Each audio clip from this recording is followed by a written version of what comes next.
우리가 지난주에 맥주 감사주의를 지냈습니다. 이 감사주의를 이렇게 지나면서 감사에 대해서 생각을 하고 있었는데 말씀을 준비하다 보니까 역시 로마서 8장 31절 39절로 넘어가면서 사도 바울의 감사의 고백을 묵상하게 됐습니다.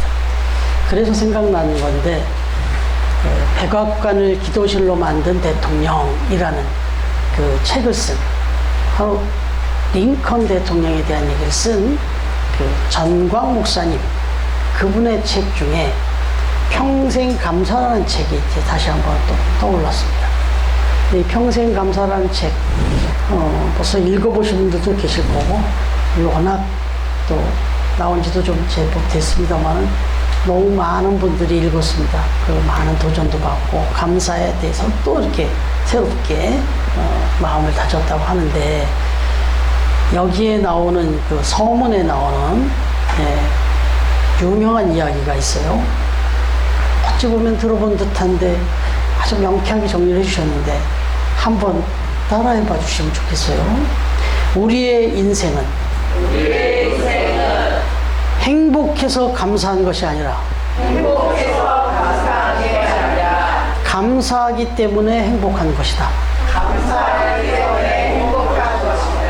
아멘이세요?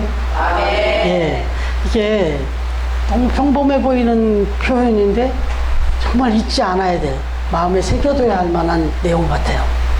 이게 무슨 뜻인가가 한번 생각을 해봤어요. 우리 인생은 행복해서 감사한 것이 아니라 감사하기 때문에 행복한 것이다. 이 말을 조금 더 깊이 들어가면 이 책이 그 내용이니까 뭐냐면, 아무리 행복한 일들이 생겨도 감사할 줄 모르면 그 사람은 행복한 사람이 아니라는 거예요. 그런데 별로 행복한 일이, 별로 행복스러운 일이 별로 안 생기는데도 입만 열면 감사해요. 그 사람이 진짜 행복한 사람이다. 이런 뜻도 담겨 있습니다, 여기. 여러분들은 어디를 선택하시겠습니까? 나는 정말 행복하게 살고 싶지 않으세요? 근데 그 키가 어느 조건에 달려있는 게 아니라 내 결단에 달려있다는 거예요. 여러분, 주보 뒷면에 1%의 행복이라는 이혜인의 글이 있어요. 아주 좀 긴 글을 제가 좀 압축해서 그다 올려놨는데 예배 끝나고 꼭 한번 다시 묵상하시길 바라고요. 여러분, 오늘 본문을 보면 지난주까지 묵상한 8장의 전반부까지 내용에 계속해서 너무너무 중요한 이 구원에 대해서 계속 이야기를 합니다. 그러면서 우리가 어떻게 구원을 받았고 하나님은 우리를 구원을 위해서 얼마나 엄청나게 퍼펙트한 계획을 세우시고, 그리고 우리를 아주 철저한 설계도에 의해서 그렇게 구원해 주셨다. 5단계를 쭉 설명하면서 얘기하셨잖아요. 미리 아시고 미리 정하시고, 그리고 우리를 또 부르시고, 그 다음에 우리를 의롭다 칭하시고, 그 다음에 영원롭게 하셨다. 이 5단계를 아주 구체적으로 딱 컴팩트하게 얘기해놨잖아요. 그런데 이제 그 부분에 있어서 이 정도니까 적어도 구원에 대해서 고민하지 마라.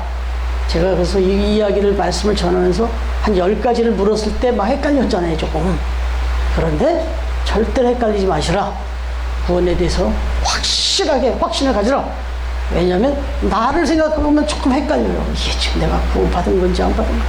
그런데 하나님이 확실하게 지금 보증하고 계시잖아요. 뭐만 하면? 예수님만 내가 믿으면. 네. 그런데 그 구원의 확신에 대해서 내가 그 확신을 아주 검증할 수 있는 방법이 있다고 지금 얘기를 하는 거예요, 오늘 성경은. 내가 구원을 확신난다라는 걸 고백하는 비결이 있대요. 그게 뭐냐면 감사라는 겁니다. 그래서 오늘 사도 바울은 감사에 대해서 얘기를 쭉 하는 거예요. 이제 이 구원의 확신에 대한 얘기를 하면서, 자, 한번 오늘 말씀을 보면 구원과 감사가 어떤 상관관계가 있느냐, 이걸 이제 보는 거예요. 자, 먼저 오늘 사도 바울이 고백하고 있는 감사의 고백은 뭐냐 이거예요. 도대체 뭘 감사하고 있냐 이거죠. 구원과 관련해서 사도 바울은 지금 무엇을 감사하고 있느냐. 그 감사의 내용을 보니까 31절부터 32절까지 한번 같이 이런 관점에서 또 한번 읽겠습니다. 시작. 그런즉 이 일에 대하여 우리가 무슨 말을 하리요? 만일 하나님이 우리를 권위하시면 누가 우리를 대접하리요? 자기 아들을 아끼지 아니하시고 우리 모든 사람을 위하여 내주신 이가 어찌 그 아들과 함께 모든 것을 우리에게 주시지 아니하겠느냐. 아멘. 그럼 이게 뭐예요? 이 일에 대해서 무슨 말 하래요?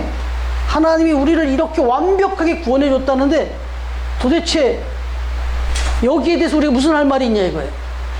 그러면서 하는 소리가 이건 사랑이었다. 어떤 사랑? 자기 자식을 내어주면서까지 우리를 구원해 주신 사랑이었다. 그런데 자식도 내어준 사람이 뭘 더 못 내주겠냐 이거예요. 그렇죠? 그래서 이거 한마디로 끝난 거지만 그래도 우리 이야기로 접해봐야 우리는 이런 거구나 이렇게 깨닫잖아요. 그래서 제가 이 말씀을 준비하면서 깨달았던, 이미 전에 제가 묵상했던 내용을 다시 깨닫게 됐어요. 이런 내용입니다. 혹시 들어본 기억이 있을지 모르겠습니다. 워낙 유명한 일화이기 때문에. 미국 텍사스 휴스턴에 있는 어느 큰 교회에서 있었던 일인데, 교회 담임 목사님이 예배를 인도하시던 중에 바로 앞자리에 앉아 있었던 연세가 좀 많아 보이시는 백발의 할아버지를 단상으로 모셨다는 겁니다. 그리고는 그 할아버지에게 우리에게 꼭 필요한 이야기를 좀 들려주셨으면 좋겠습니다 하고 부탁을 했다는 거예요. 간증을. 그랬더니 이 할아버지가 조심스럽게 이야기를 꺼냅니다. 여러분, 저는 오래전에 한 가지 중요한 사건을 겪은 사람입니다. 제 아들과 아들의 가장 친한 친구를 데리고 보트에 태우고 저 앞바다에 나아간 일이 있었습니다. 그런데 생각지도 못했던 큰 돌풍을 만나게 되었습니다. 그래서 그 배가 다 풍지박산이 되고 산산조각이 나는 그런 일을 겪었습니다. 정신을 차리고 보니까 나 혼자 그 배, 남은 그 부서진 배 위에 있고 아들과 그 아들의 그 친한 그 친구가 그 바닷속에서 호적거리고 있더라고요. 이쪽 저쪽에서. 그래서 얼른 급하게 그냥 보트를 막 찾았다는 거죠. 그랬는데 유감스럽게도 분명히 내가 챙겨왔는데 보트가 하나밖에 남아있지 않았습니다. 순간 그 짧은 시간에 엄청난 고민을 했습니다. 그러면서 그 짧은 시간에 하나님을 부르며 기도를 했습니다. 그랬는데 하나님의 마음의 음성이 들려주시는데, 그래, 네 아들은 그래도 하나님을 믿으니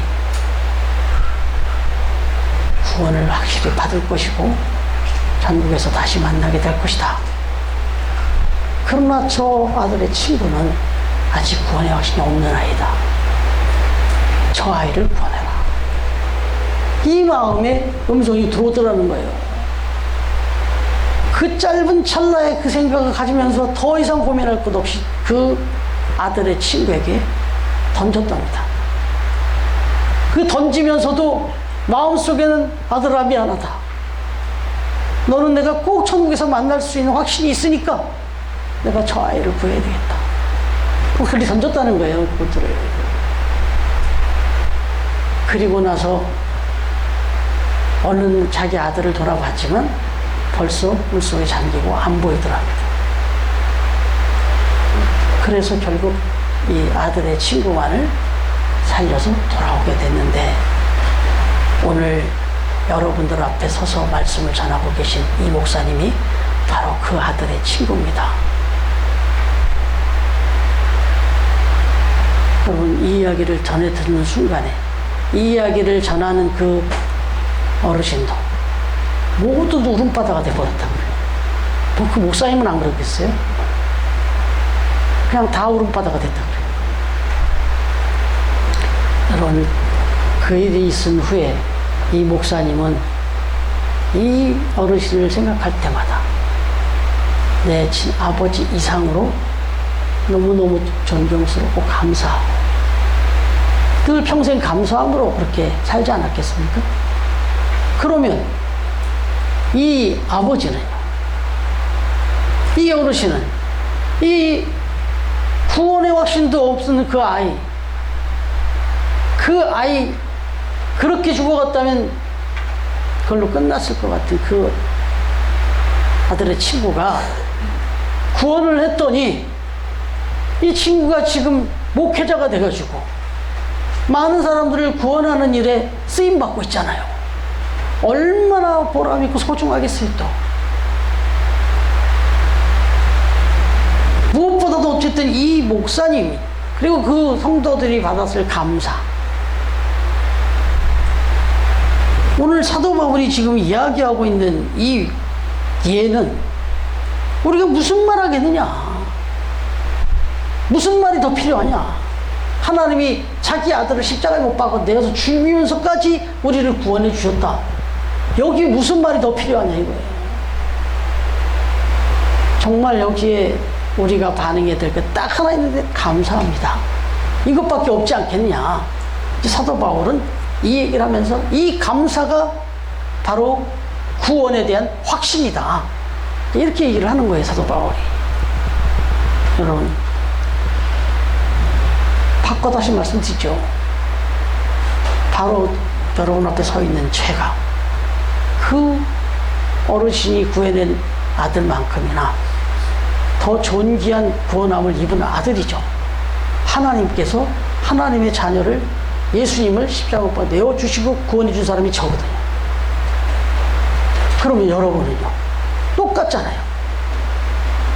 그러면 저 여러분의 입술에서 떠나지 않아야 될 게 하나 있는데, 이 구원과 관련해서 예수님을, 하나님을 생각만 하면 감사죠.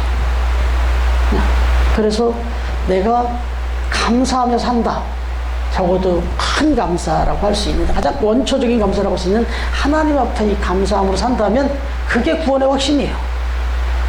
그것보다 더 확실한 믿음이 어디 있어요? 그래서 이게 얼마나 확실한 구원의 확신이고 믿음인지, 감사가, 이걸 보여주는 내용이 바로 누가복음에 나와요.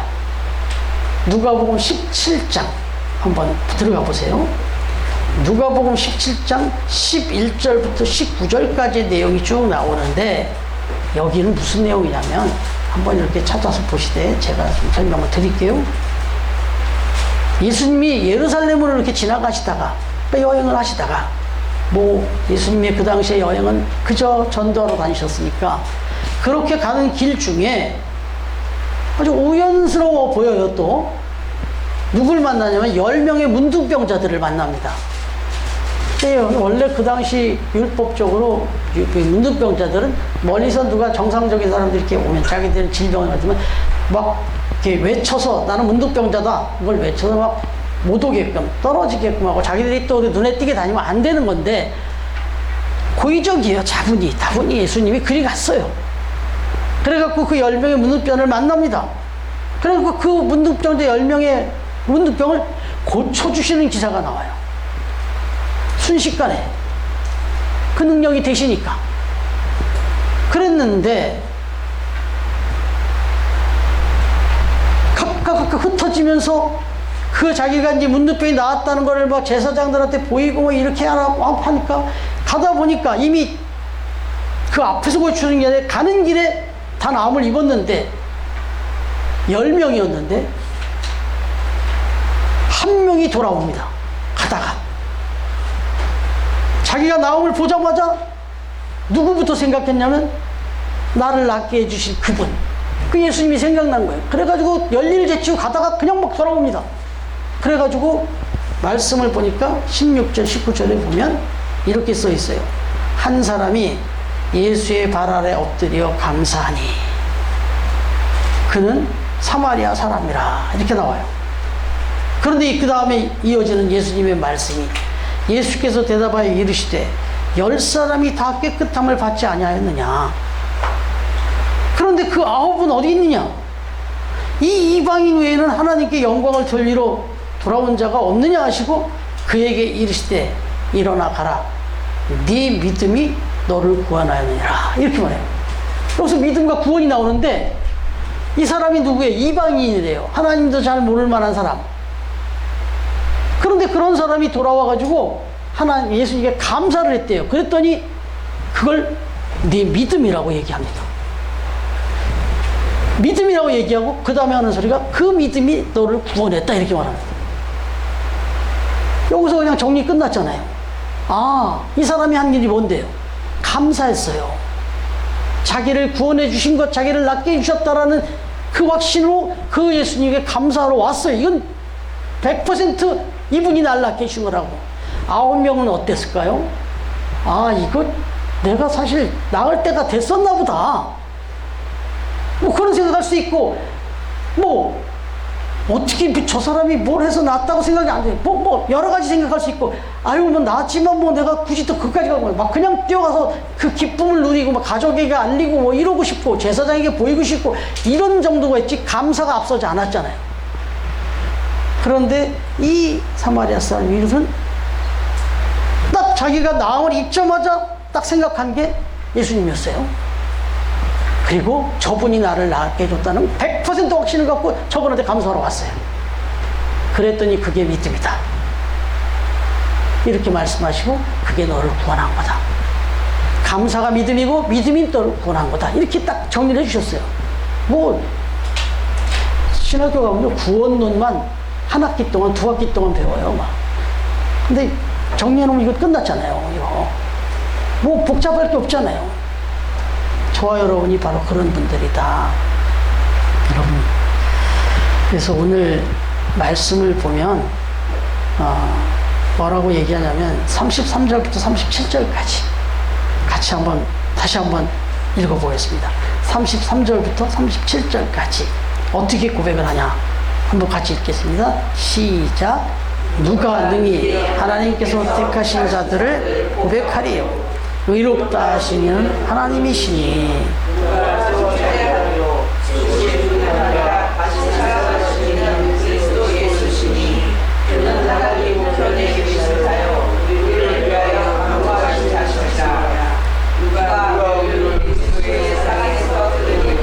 환난이나 곤고나 박해나 기근이나 적신이나 위험이나 칼이라.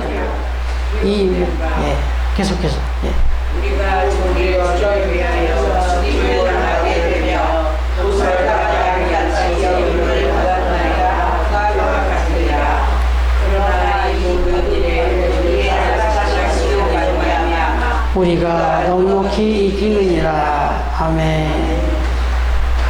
이 확신을 갖고 이 사랑에 대한 감사를 우리가 딱 갖고 나면 어떤 환난이 있고 어려움이 있고 어떤 도전이 있더라도 우리는 이 부분에서 넉넉히 이길 수 있다 이겁니다. 그 사랑에 감사하는 마음 하나 딱 가지니까 좀 힘들고 어렵고 뭐 이래도 왜요? 저건 살려주신 거고 이건 지금 어려운 거잖아요. 어려운 거하고 살려주신 거하고 뭐 어떻게 돼요? 죽었다 살았는데 지금 여기 뭐 돈이 좀 없고 건강이 좀 상했고 뭐 일이 좀 안 풀리고 이건 부차적인 거잖아요. 그러니까 이 절대적인 것에 대한 감사만 우리가 확실히 있다면, 그 믿음만 있다면 나머지는 넉넉히 이길 수 있다.